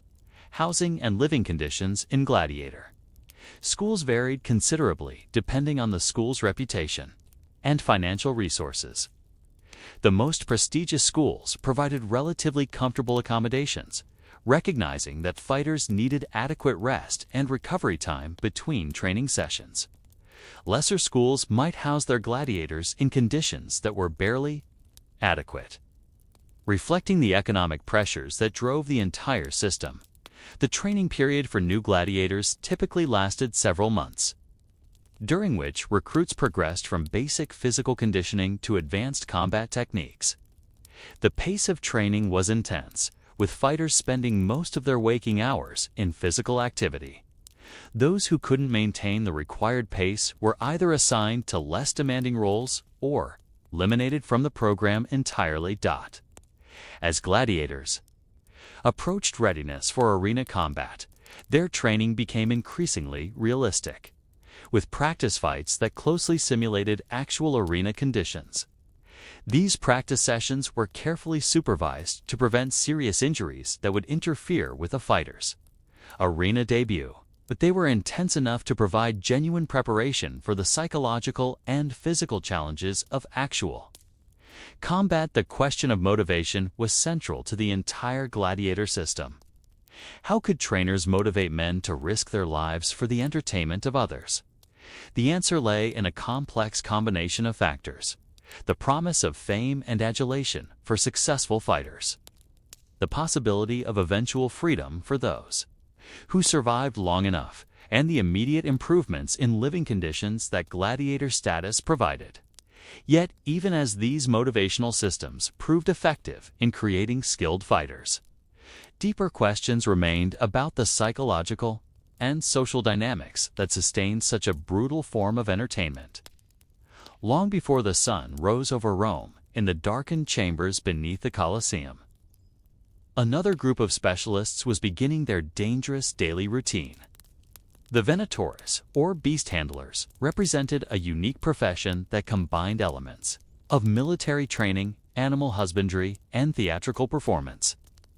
These men, who would face lions, leopards, bears, and other exotic predators in the arena above, lived lives that were perhaps even more precarious than those of gladiators, as their opponents were entirely unpredictable and followed no rules of combat or honor. The recruitment of venatores followed different patterns than gladiator selection, reflecting the specialized skills required for animal combat. Many came from regions where hunting was a traditional occupation in North Africa, where lions and leopards were native, the Germanic provinces, where bear hunting was common, or the Eastern territories, where exotic animals were more familiar to local populations. Unlike gladiators, who were typically slaves or condemned criminals, venatores often volunteered for their dangerous profession, attracted by the fame and financial rewards that successful animal fighters could achieve. The training of venatores was fundamentally different from gladiator preparation, requiring skills that combined combat effectiveness with deep understanding of animal behavior. Trainers, many of whom had learned their craft in the provinces where these animals were captured, taught their students to read the subtle signs that indicated an animal's mood, intentions, and likely behavior. A lion's posture, the position of its ears, the movement of its tail. These provided crucial information that could determine whether a venator would survive his encounter. The weapons used by venatores were specifically designed for animal combat and required specialized training techniques. Unlike gladiators, who fought with armor and heavy weapons, beast handlers typically wore minimal protection, often just a loincloth, relied on agility, timing, and weapon skill for survival. The primary weapon was a spear, usually shorter, and more maneuverable than military spears, designed to be effective at close range against fast-moving predators. Some venatores also used bows and arrows, particularly when fighting from horseback. But this required exceptional skill, as the animals were moving targets that could change direction instantly. The psychological preparation required for animal combat was perhaps more challenging than that needed for gladiatorial fighting. Gladiators faced human opponents who, however skilled and determined, still followed recognizable patterns of behavior and responded to familiar motivations. Animals, by contrast, were entirely unpredictable, driven by instincts and fears that even experienced handlers couldn't fully anticipate. A lion that had performed docilely in previous shows might suddenly become aggressive due to illness, hunger, or simple caprice. Training began with controlled exposure to different types of animals, allowing prospective venatores to observe animal behavior under various conditions. Trainers used older, less dangerous animals to introduce students to the basic principles of animal psychology. They learned to recognize the signs of aggression, fear, and uncertainty that all predators displayed, and to understand how environmental factors, noise, lighting, crowds affected animal behavior. The relationship between venatores and the animals they would face was complex and constantly evolving. Unlike gladiators, who built relationships with their opponents through shared training experiences, beast handlers typically encountered their animal opponents for the first time in the arena itself. This meant that every encounter was unpredictable, requiring venatores to assess their opponents quickly and adapt their tactics accordingly. Some animals were specially trained to enhance their effectiveness as arena performers. Big cats, captured as cubs, were raised in captivity and conditioned to respond aggressively to human presence. This training wasn't designed to make them tame, quite the opposite. The goal was to create animals that would provide exciting spectacle by attacking readily while still being controllable, enough to handle safely during transport and preparation. The logistics of preparing animals for arena performance were staggering in their complexity. Each species required different handling techniques, different transportation methods, and different staging arrangements. Lions and leopards had to be kept hungry enough to be aggressive, but not so starved that they would be weakened or unpredictable. Bears required different environmental conditions and responded differently to crowd noise and arena lighting. Exotic. Animals from distant provinces brought their own unique challenges, as their behavior patterns were unfamiliar even to experienced handlers. The transportation of animals from their holding areas to the arena floor required careful coordination between venatores, elevator operators, and arena supervisors. Roma animals were moved through the hypogeum's tunnel system using techniques that had been developed through years of experience. Some animals could be led by handlers who had established relationships with them, while others required more. Elaborate arrangements involving cages, restraints, mechanical devices. The elevator system that lifted animals to the arena floor was itself a marvel of coordination between human operators and animal handlers. Each elevator had to be loaded with the right combination of animals and equipment. Time to arrive at the arena floor at precisely the right moment in the day's program. The handlers who accompanied animals on these elevators faced the constant danger of being confined in small spaces with potentially aggressive predators requiring nerves of steel and complete confidence in their ability to control their charges. The staging of animal hunts required elaborate preparations that transformed the arena floor into realistic hunting environments. Artificial rocks, trees, and other landscape features were positioned to create the illusion of natural habitats, where the animals would feel more comfortable and behave more naturally. These set pieces also provided tactical advantages for venatores, offering cover and elevation that could be used strategically during combat. The timing of animal releases was crucial to the success of the spectacle. Animals had to be introduced to the arena at the right moment to maintain crowd interest while ensuring the safety of human performers. Too early, and the animals might become confused or lethargic before the crowd's attention was focused on them. Too late, and the carefully orchestrated timing of the day's events would be disrupted. The coordination required involved not just animal handlers, but elevator operators, stage technicians, and arena supervisors working in perfect synchronization. The care and maintenance of exotic animals between performances required specialized knowledge that went far beyond basic animal husbandry. Different species had different dietary requirements, many of which couldn't be met with locally available food sources. Lions required large quantities of fresh meat, preferably from animals they were accustomed to hunting in the wild. Elephants needed enormous quantities of vegetation, much of which had to be specially imported. Birds required specific types of seeds and grains that might not be available. In Rome's local markets, veterinary care for arena animals was provided by specialists, who had developed their expertise through practical experience rather than formal training. These veterinarians learned to treat injuries sustained during transport, combat, and the stress of captivity. They developed techniques for treating wounds, administering medicines, and maintaining the health of animals that were living in conditions far from their natural habitats. The relationship between venatores and their animal opponents was fundamentally different from any other aspect of arena entertainment. While gladiators could develop mutual respect with their human opponents, and chariot racers competed against equals, beast handlers faced opponents that were entirely alien in their motivations and behavior patterns. This created a unique psychological dynamic that required exceptional mental preparation and constant vigilance. Weather conditions significantly affected animal behavior and, consequently, the strategies that venatores had to employ. Hot weather made animals more lethargic, but also more irritable.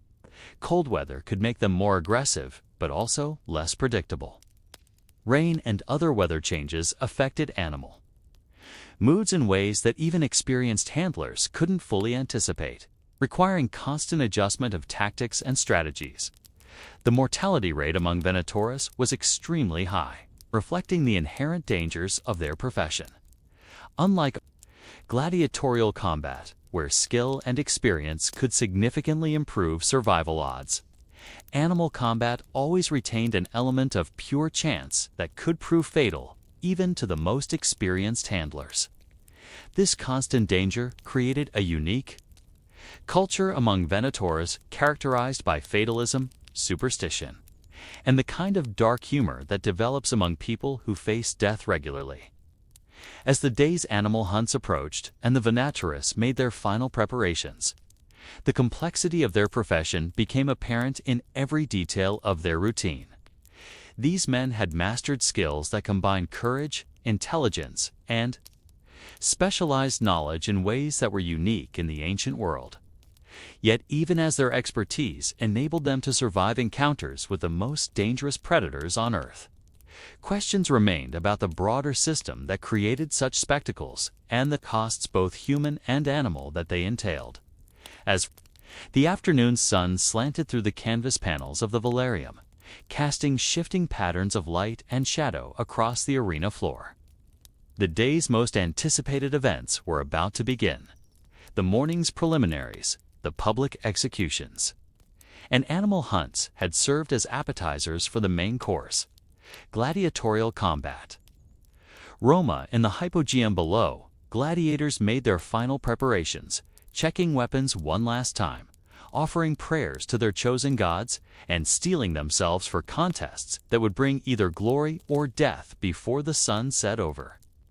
Rome, the ritual of preparation was as important as the combat itself, serving both practical and psychological functions that had evolved over generations of arena performance.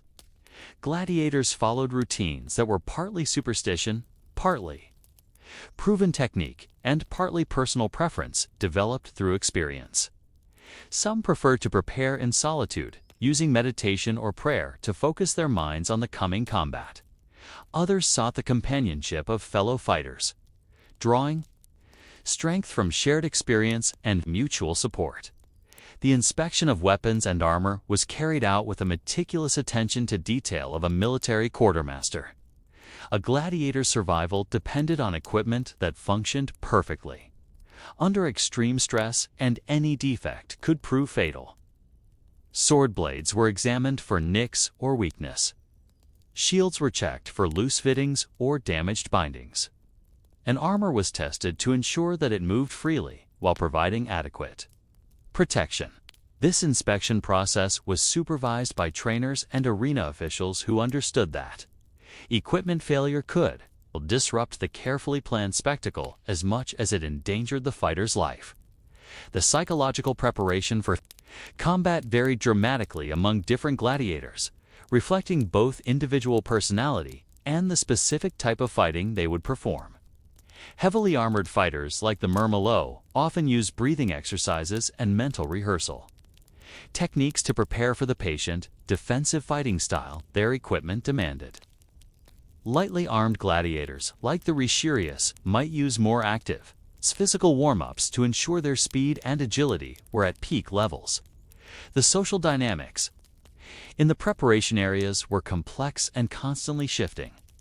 Gladiators who would soon face each other in mortal combat might share final meals or exchange encouragement, while others maintained the psychological distance they felt necessary for effective fighting. Veterans often served as mentors to newer fighters, offering last-minute advice about technique, crowd management, or mental preparation. These relationships reflected the peculiar brotherhood that developed among men, who shared the unique experience of risking their lives for public entertainment. The staging of gladiatorial combat required coordination that rivaled modern theatrical productions in its complexity and precision. Roma, each bout was carefully planned to provide maximum entertainment value while maintaining the unpredictability that kept audiences engaged. The pairing of gladiators took into account not just their fighting skills, but their personalities, their previous performances, and their potential for creating compelling drama. The elevator system that brought gladiators to the arena floor was timed to create maximum dramatic impact. Fighters emerged from trapdoors at precisely calculated moments, their appearances coordinated with fanfare from musicians and announcements from arena announcers. The timing was critical too early, and the crowd's attention might wander. Too late, and the carefully orchestrated rhythm of the day's events would be disrupted. The arena floor itself was prepared with the same attention too. Detail as a stage. Set. Fresh sand was spread evenly across the surface, not just for its practical function of absorbing blood, but for its psychological effect on both fighters and spectators. The clean, unmarked sand symbolized a fresh start, a neutral ground where the previous day's victories and defeats were forgotten and new dramas would unfold. The combat itself followed patterns that had been refined over generations of arena performance. Gladiatorial fighting wasn't simply random violence, but a form of stylized combat that combined genuine skill with theatrical elements designed to maximize audience engagement. Fighters were trained to create dramatic moments, the near miss, the apparent defeat followed by sudden recovery, the display of mercy or defiance that would resonate with the crowd. The role of the audience in gladiatorial combat was far more active than in modern sporting events. Roman crowds didn't simply watch. They participated in the drama through their reactions, their cheers and jeers, and ultimately their input into the life or death decisions that concluded each bout. The relationship between gladiators and spectators was complex and constantly evolving throughout each combat. Fighters had to maintain their focus on their opponents, while also playing to the crowd whose approval might determine their survival. The referee system that governed gladiatorial combat was sophisticated and carefully structured. Arena officials, including the editor who sponsored the games, and specialized referees who understood the technical aspects of different fighting styles, monitored each bout to ensure that it provided appropriate entertainment while maintaining fairness. These officials could stop fights that became too one-sided, restart combats that had stalled, or intervene when fighters violated the unwritten rules that governed arena behavior. The medical support system for gladiatorial combat was remarkably advanced, reflecting both the significant financial investment that gladiators represented and the practical need to maintain the entertainment value of the games. Physicians trained specifically in combat medicine were stationed around the arena, equipped with instruments and techniques for treating the types of injuries most commonly sustained in gladiatorial fighting. These medical professionals had developed expertise in treating sword wounds, broken bones, and other trauma that was unmatched elsewhere in the ancient world. The decision-making process that determined whether wounded gladiators lived or died was more complex than popular culture suggests.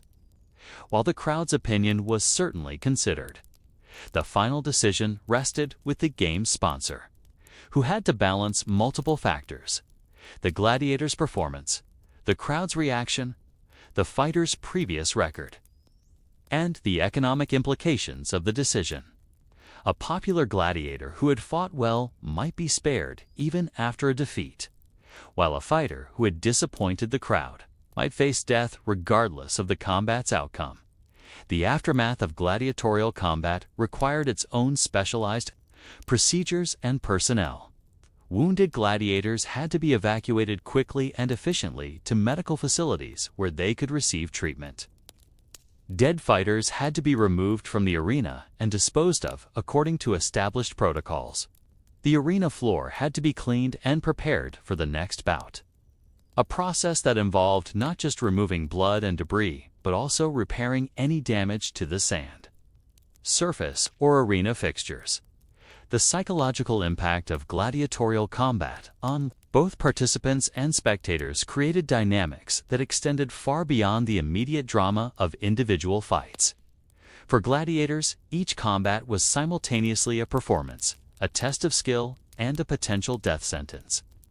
The mental preparation required to function effectively under such conditions required exceptional psychological resilience and techniques for managing fear that had been developed through generations of arena experience. The crowd's reaction to different types of combat revealed the complex social and cultural values of Roman society.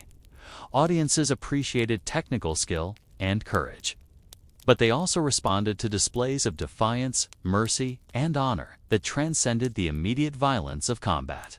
A gladiator who fought bravely even when facing certain defeat might win crowd approval that could save his life, while a technically superior fighter who showed cowardice or violated the unwritten codes of arena behavior might face the crowd's wrath regardless of his combat effectiveness. The economic implications of gladiatorial combat created pressures that affected every aspect of the spectacle. Each gladiator represented a significant financial investment in training, equipment, and maintenance. The death of a popular fighter meant the loss of this investment as well as the potential revenue from future performances. Conversely, gladiators, who consistently provided entertaining combat, became valuable assets whose careers had to be managed carefully to maximize their profitability while maintaining their effectiveness as performers. The training regimens that prepared gladiators for arena combat had to balance multiple competing demands. Fighters needed to be skilled enough to provide entertaining combat while also being durable enough to survive multiple encounters. They had to be aggressive enough to create exciting spectacle while also being controlled enough to follow the rules and conventions that governed arena behavior. This balance required training techniques that were both physically and psychologically sophisticated. The social status of successful gladiators created paradoxes that reflected the contradictions within Roman society itself. While gladiators were technically slaves or condemned criminals, popular fighters could achieve fame and wealth that exceeded that of many free citizens. Their names were known throughout the empire. Their images appeared on mosaics and graffiti, and their combat techniques were studied and imitated by admirers. Yet they remained property, subject to the decisions of their owners and the whims of the crowd. The retirement and manumission system for gladiators provided pathways to freedom that were theoretically available but practically difficult to achieve. A gladiator who survived long enough and fought well enough might eventually earn his freedom and perhaps even establish himself as a trainer or school owner. However, the mortality rate in gladiatorial combat meant that relatively few fighters lived long enough to achieve this goal. The cultural significance of gladiatorial combat extended throughout Roman society, influencing everything from military training to social interactions to artistic expression. The values displayed in the arena, courage, skill, honor, and the acceptance of death were held up as ideals for Roman citizens to emulate in their own lives. The gladiator became a symbol of Roman virtue, even as the institution of gladiatorial combat represented some of the most brutal aspects of Roman culture.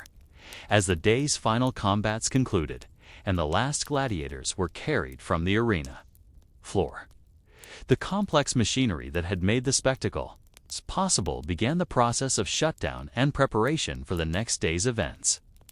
Equipment had to be cleaned and maintained. The arena had to be prepared for different types of entertainment, and the survivors had to be cared for and prepared for future combats. The cycle of preparation, performance, and recovery would begin again before dawn, driven by the same forces that had created the day's drama and tragedy.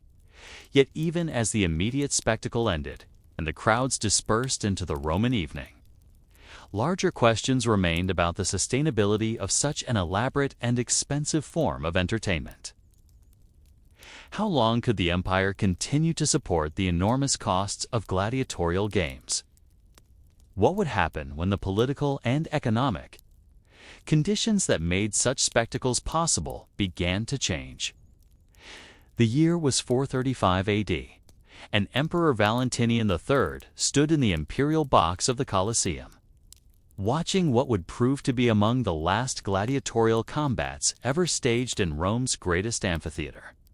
The crowd was smaller than in previous generations, the gladiators fewer in number, and the spectacle less elaborate than the magnificent games that had once captivated hundreds of thousands of Romans.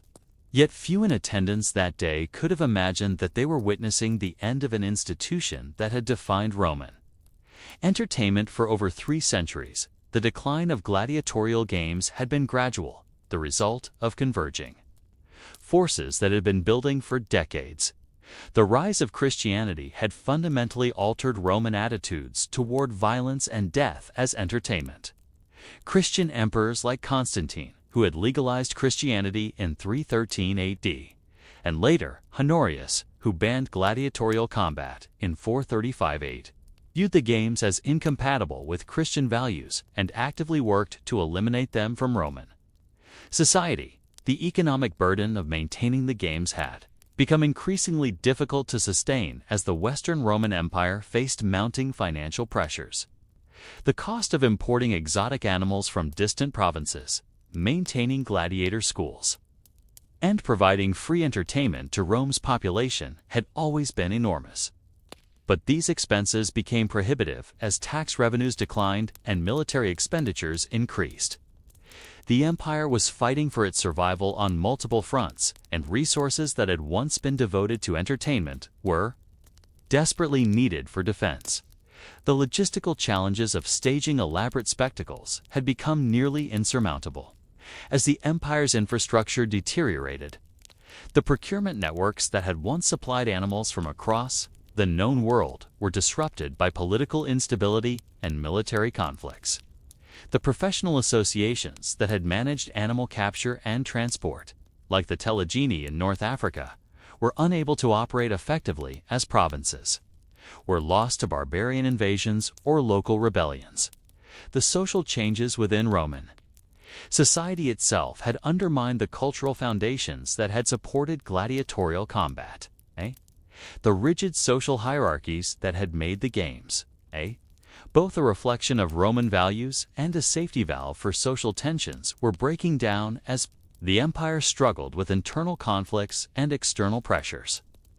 The citizen-soldier ideal that had glorified martial virtue was being replaced by reliance on barbarian mercenaries whose loyalty was questionable and whose cultural values were alien to traditional Roman society. That the physical condition of the Colosseum itself reflected the broader decline of Roman civilization.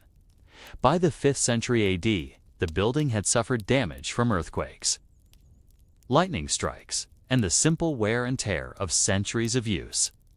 The elaborate machinery of the hypogeum, which had once lifted animals and gladiators to the arena floor with precision timing, was breaking down and becoming increasingly difficult to repair as the specialized knowledge needed for its maintenance was lost. The velarium, the retractable roof system that had protected spectators from sun and rain, was no longer operated regularly.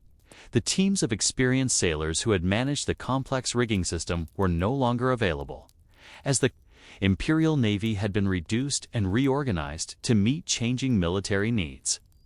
The canvas panels themselves had deteriorated and were expensive to replace, while the wooden masts and bronze fittings required constant maintenance that strained the building's reduced budget. The gladiator schools that had once trained thousands of fighters throughout the empire were closing or converting to other purposes. The specialized knowledge that had created effective gladiatorial training programs was being lost as masters retired or died without passing on their expertise. The social and economic systems that had supported the recruitment and training of gladiators were breaking down as slavery became less profitable and alternative forms of labor became more attractive. The animal procurement system that had once brought exotic beasts from every corner of the empire was collapsing as political control weakened in distant provinces. The military units that had captured animals as part of their regular duties were increasingly focused on defending frontiers rather than supporting entertainment. The civilian contractors who had specialized in animal capture and transport were unable to operate effectively in regions that were no longer under secure Roman control. The financial mechanisms that had funded the games were becoming inadequate as the empire's tax base eroded. Wealthy private citizens who had once sponsored games as a means of gaining political influence were either unable to afford such expenditures or were directing their resources toward more practical concerns like military defense or urban infrastructure. The imperial treasury, which had once supported elaborate spectacles as a means of maintaining public order, was strained by the costs of defending the empire against barbarian invasions and internal rebellions. The cultural shift toward Christianity was perhaps the most fundamental factor in the decline of gladiatorial games. Christian leaders had consistently opposed the games as incompatible with Christian values, arguing that the deliberate killing of human beings for entertainment violated the fundamental Christian principle of the sanctity of human life. As Christianity became more influential in Roman society, this opposition became increasingly effective in turning public opinion against the games. The changing demographics of Rome itself contributed to the decline of the games. The city's population had been declining for decades as political and economic instability made urban life less attractive. Many wealthy Romans had relocated to Constantinople or other cities that seemed more secure, while the poor had migrated to rural areas where they could at least attempt to support themselves through agriculture. The audience for gladiatorial games was shrinking even as the costs of staging them continued to rise. The barbarian invasions that were transforming the Western Roman Empire brought populations with different cultural values and entertainment preferences. Germanic tribes, who were increasingly influential in Roman military and political affairs, had their own traditions of combat and entertainment that didn't include gladiatorial games. As these populations became more integrated into Roman society, they altered the cultural context that had supported the games for centuries. The administrative systems that had managed the complex logistics of gladiatorial entertainment were breaking down as the imperial bureaucracy struggled with more pressing concerns. The specialized knowledge needed to coordinate animal procurement, gladiator training, and arena management was being lost as experienced administrators retired or were reassigned to other duties. The institutional memory that had enabled the games to function smoothly for generations was disappearing. Natural disasters had also taken their toll on both the physical infrastructure and the human resources needed for gladiatorial games. Earthquakes had damaged the Colosseum and other amphitheaters throughout the empire, while plagues had reduced populations and disrupted the social and economic systems that supported the games. Climate changes had affected agricultural production, reducing the surplus wealth that had once funded elaborate entertainments. The last gladiatorial games held in the Colosseum were pale shadows of the magnificent spectacles that had once captivated the Roman world.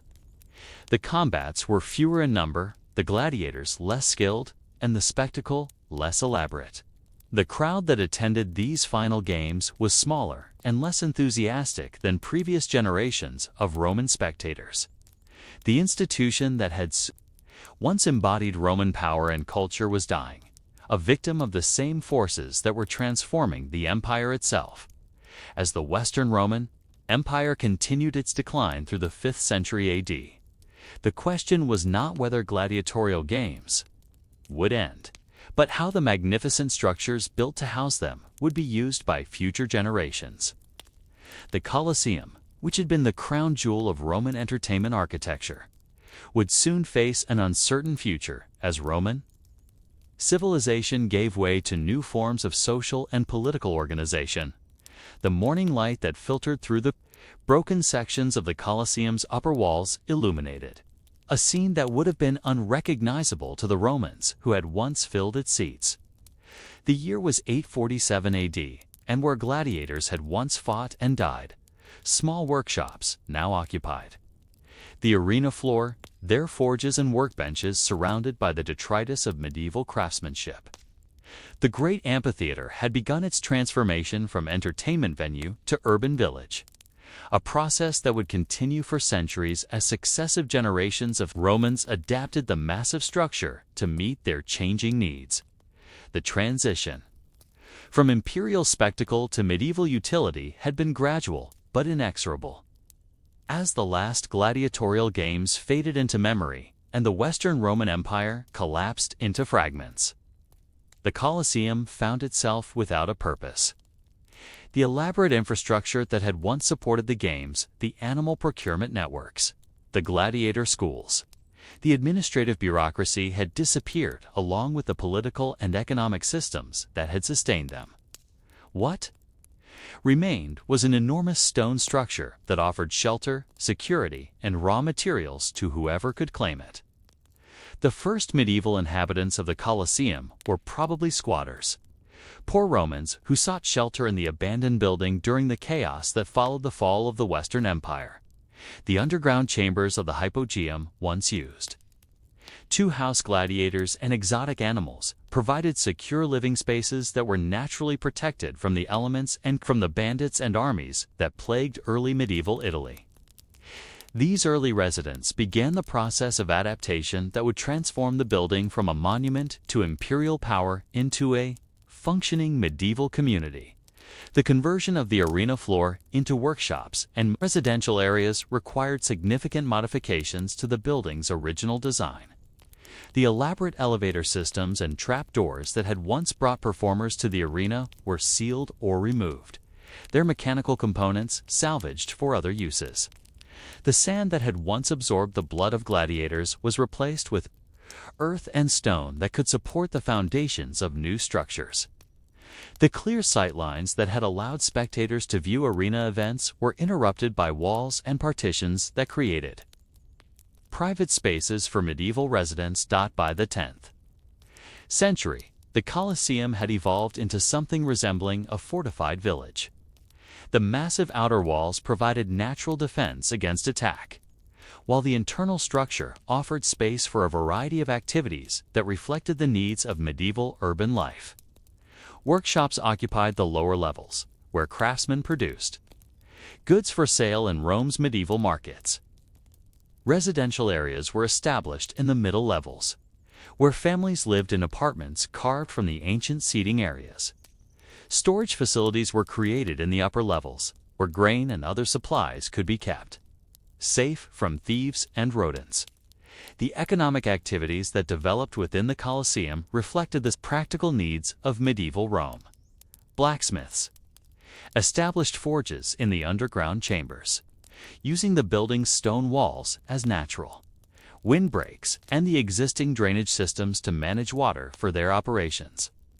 Potters found that the building's thermal mass helped regulate temperatures for their kilns, while weavers appreciated the natural lighting that filtered through the ancient openings. The Colosseum had become a medieval industrial center, its ancient grandeur subordinated to the practical requirements of survival and commerce. The social organization of the medieval Colosseum community developed along lines that reflected broader patterns of medieval society. Powerful families claimed the most desirable areas, typically those with the best access to light, water, and security. Lesser families and individuals occupied less desirable spaces, often paying rent or providing services to the dominant families, in exchange for the right to live and work within the building. The ancient Roman social hierarchy that had determined seating arrangements was replaced by a medieval hierarchy based on wealth, family connections, and political influence. Religious activities became an important part of life in the medieval Colosseum as Christianity continued to influence Roman society. Small chapels were established in various parts of the building, often in spaces that had once housed gladiator preparation areas or animal cages.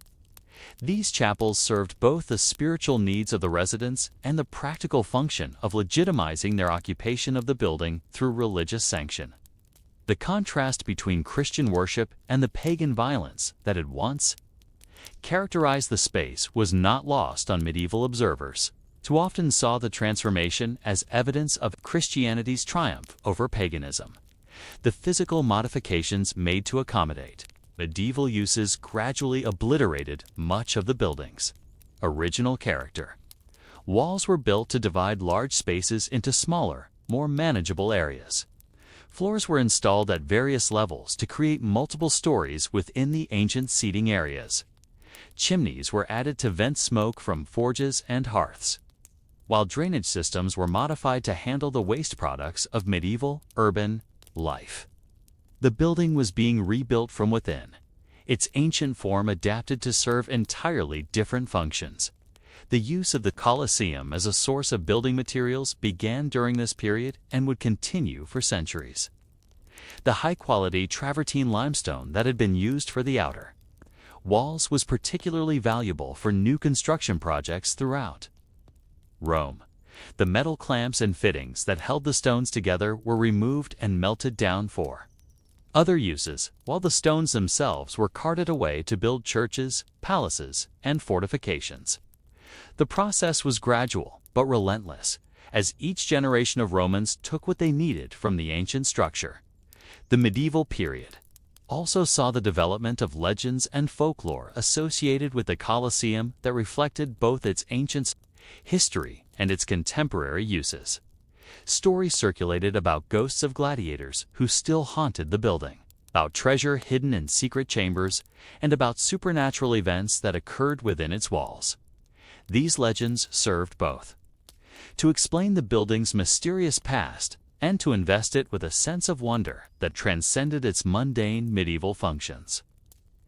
The administrative challenges of managing a medieval community within the Colosseum were considerable. Questions of property rights, taxation, and jurisdiction had to be resolved as the building's status evolved from imperial monument to private residence to commercial center. Various Roman noble families claimed ownership of different parts of the structure, leading to conflicts that sometimes required intervention from papal or imperial authorities. The legal status of the building remained ambiguous throughout much of the medieval period, contributing to ongoing disputes about its use and management. The strategic importance of the Colosseum in medieval Rome gradually increased as the city's political situation became more unstable. The building's massive walls and defensible position made it valuable as a fortress, and various competing factions sought to control it during periods of civil conflict. The Frangipane family, one of Rome's most powerful medieval clans, gained control of the building in the 12th century and converted it into a private fortress, adding defensive modifications that further altered its ancient appearance. The fortification of the Colosseum reflected broader patterns of medieval urban development, as powerful families throughout Italy converted ancient Roman buildings into private strongholds. The process involved adding defensive features like towers, gates, and battlements, while modifying the internal structure to provide living quarters, storage areas, and defensive positions. The Colosseum's conversion into a fortress was thus part of a larger transformation of the Roman urban landscape that saw ancient monuments repurposed for medieval military and political needs. Weather and natural disasters continued to affect the building throughout the medieval period. Earthquakes damaged the structure repeatedly, causing sections of the outer wall to collapse and creating the gaps that are visible today. Rather than repairing this damage, medieval inhabitants often simply abandoned the affected areas and concentrated their activities in the parts of the building that remained structurally sound.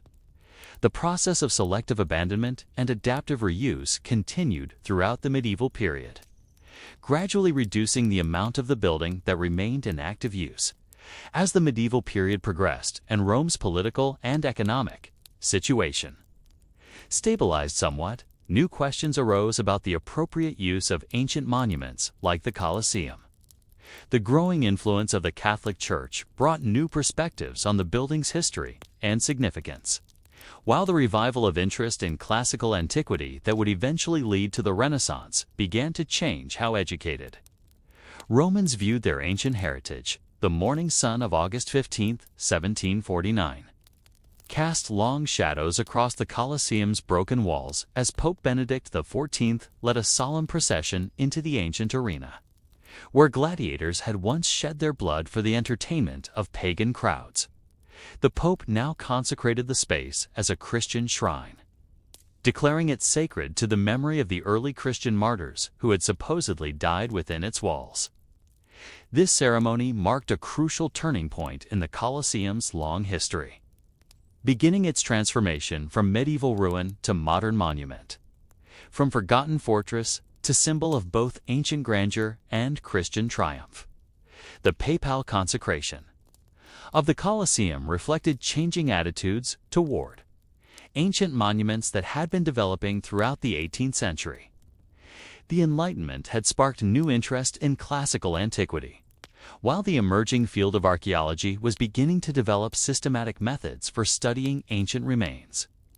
Educated Europeans were rediscovering the achievements of Roman civilization, and monuments like the Colosseum were being viewed not just as sources of building materials or convenient shelter, but as irreplaceable links to a glorious past that deserved preservation and study. The process of clearing the medieval structures from the Colosseum began in earnest during the late 18th and early 19th centuries. The workshops, residential areas, and defensive modifications that had accumulated over centuries of adaptive reuse were gradually removed to reveal the ancient structure beneath. This archaeological clearance was not always conducted with the careful methodology that would characterize later preservation efforts. Much medieval material was simply discarded as debris, eliminating evidence of the building's post-classical history that would be invaluable to modern historians. The Romantic movement of the early 19th century contributed to growing appreciation for the Colosseum's picturesque ruins. Artists and writers from across Europe traveled to Rome to experience the sublime combination of natural beauty and human achievement that the overgrown, partially collapsed amphitheater represented. Lord Byron's famous description of the Colosseum as a noble wreck in ruinous perfection captured the romantic sensibility that saw beauty in decay and profundity in the contrast between ancient glory and modern desolation. The scientific study of the Colosseum began in earnest during the 19th century as scholars applied increasingly sophisticated methods to understanding its construction, use, and history. Archaeological excavations revealed the complex underground systems that had supported the ancient games, while architectural analysis explained the engineering principles that had made the massive structure possible. These studies not only advanced understanding of Roman technology and society, but also provided the knowledge necessary for effective conservation and restoration efforts. The conservation challenges facing the Colosseum in the modern era were unprecedented in their scale and complexity. Centuries of neglect, natural disasters, and stone robbing had left the building in a precarious condition. Nearly two-thirds of the original structure had been lost to earthquakes, weathering, and human depredation. The remaining portions were structurally unstable, requiring extensive reinforcement to prevent further collapse. The conservation work that began in the 19th century and continues today represents one of the most ambitious preservation projects in human history. The restoration philosophy that guided early conservation efforts reflected the architectural theories and cultural values of the 19th century. Restorers sought to return the building to what they imagined its original appearance had been, often making conjectural reconstructions based on limited evidence. Later conservation efforts adopted more conservative approaches that emphasized stabilization and protection of existing remains rather than speculative restoration. This evolution in conservation philosophy reflected broader changes in archaeological and architectural theory that emphasized the importance of preserving authentic historical evidence. The political significance of the Colosseum evolved dramatically during the 19th and 20th centuries as it became a symbol of Italian national identity and cultural achievement. The building's image appeared on currency, stamps, and official documents as the newly unified Italian state sought to establish connections with the glorious Roman past. The Colosseum became not just a monument to ancient achievement, but a symbol of modern Italian aspirations and cultural continuity. The development of mass tourism in the 20th century transformed the Colosseum from a scholarly curiosity into one of the world's most visited tourist attractions. Millions of visitors annually now experience the building that once entertained hundreds of thousands of Romans. though their experience is mediated by modern interpretive programs. Safety regulations and conservation requirements that would have been incomprehensible to ancient spectators. The challenge of managing modern tourism while preserving the ancient structure has become one of the most pressing issues facing the building's modern custodians. The technological advances of the 20th and 21st centuries have revolutionized both the study and preservation of the Colosseum. Digital mapping techniques have created precise three-dimensional models of the entire structure. While advanced materials, science has developed new methods for strengthening ancient masonry without compromising its historical integrity. Computer modeling has enabled scholars to understand the building's original appearance and function with unprecedented accuracy. While virtual reality technology allows visitors to experience reconstructions of ancient gladiatorial games without endangering the fragile archaeological remains, the ongoing restoration work that began in the 1990s represents the most comprehensive conservation effort in the building's modern history. This work has not only stabilized the structure and improved visitor safety, but has also revealed new information about the building's construction and use that continues to advance scholarly understanding. The restoration process itself has become a subject of study. As conservators develop new techniques for working with ancient materials and structures, the global significance of the Scarius was formally recognized in 1980 when it was designated a UNESCO World Heritage Site, acknowledging its outstanding universal value to humanity. This designation brought international attention to the building's conservation needs, while also establishing frameworks for its protection and management. The Colosseum joined a select group of monuments recognized as irreplaceable parts of the world's cultural heritage, worthy of preservation for future generations regardless of national boundaries or political considerations. The educational role of the modern Colosseum extends far beyond simple tourism to encompass serious scholarly research, public education, and cultural diplomacy. Universities from around the world conduct research programs at the site, while educational initiatives bring the building's history to life for visitors of all ages. The Colosseum has become a laboratory for understanding ancient Roman society, a classroom for learning about architectural engineering, and a symbol of humanity's capacity for both creativity and destruction. The contemporary debates surrounding the Colosseum's use and interpretation reflect broader questions about the relationship between past and present, between preservation and accessibility, between scholarly research and public education. How should the building be presented to modern visitors? What aspects of its history should be emphasized? How can its authentic character be preserved while making it accessible to millions of annual visitors? These questions have no easy answers, but they reflect the ongoing vitality of humanity's engagement with its ancient heritage. The Colosseum's influence on modern architecture and urban design continues to evolve as contemporary architects and planners study its crowd management systems, structural innovations, and integration with urban infrastructure. Modern sports stadiums incorporate design principles that were first developed for the Colosseum, while urban planners study its role in ancient Rome's social and economic systems. The building continues to teach lessons that are relevant to contemporary challenges in architecture, engineering, and urban design as the sun sets over modern Rome, casting the same golden light across the Colosseum's ancient stones that illuminated gladiatorial combats 2 millennia ago. The building stands as a testament to both human achievement and human endurance. It has survived the fall of empires, the transformation of religions, the rise and fall of civilizations, and the constant pressure of time itself. Today, it continues to inspire, educate, and challenge all who encounter it, serving as a bridge between the ancient and modern worlds that reminds us of both the grandeur and the fragility of human civilization. The Colosseum story is far from over. Future generations will continue to study, preserve, and interpret this remarkable structure, each bringing their own perspectives and technologies to bear on its mysteries. The building that once entertained ancient Romans continues to captivate modern visitors, ensuring that the legacy of Roman engineering, organization, and spectacle will endure for centuries to come.